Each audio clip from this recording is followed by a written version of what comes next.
Batina, Bea Alonzo at Julia Barreto naispatang nagbeso at nagtsikahan sa isang event.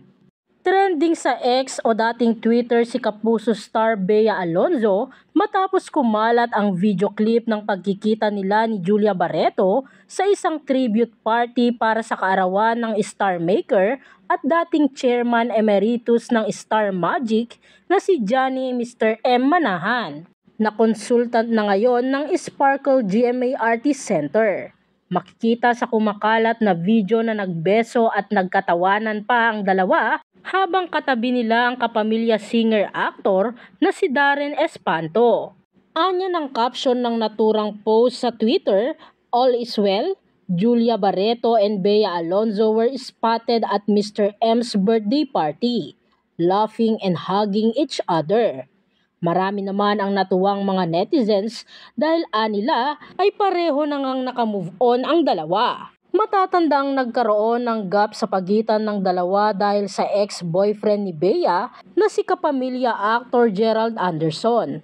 Inakusahan kasi noon si Julia na sinulot si Gerald mula kay Bea na tila na ghosting naman daw ng aktor.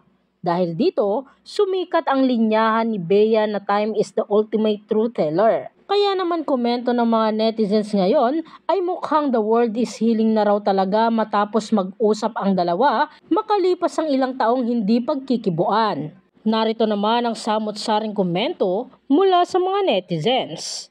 "Ba't ganon? Sarap sa feeling. Whenever I see people healed after ng matitinding issues nila. Masarap sa pakiramdam kapag naghilom na lahat ng sugat at napunan na ang puso ng pagpapatawad. Dumadating naman talaga sa ganitong point kapag may acceptance na both side, moving on, or you have nothing that he or she wants.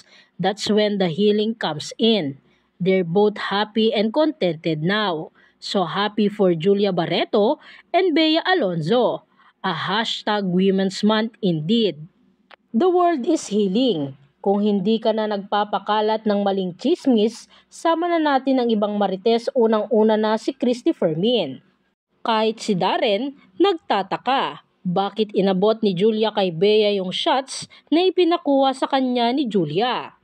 Natuwa naman ako sa kanila, Julia Barreto at Bea Alonzo. At nagkabati na sila, ika nga, world peace na.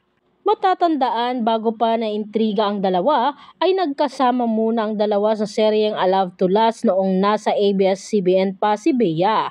Gumanap siya rito bilang love interest ni Ian Veneracion at madrasta siya ni Julia Barreto.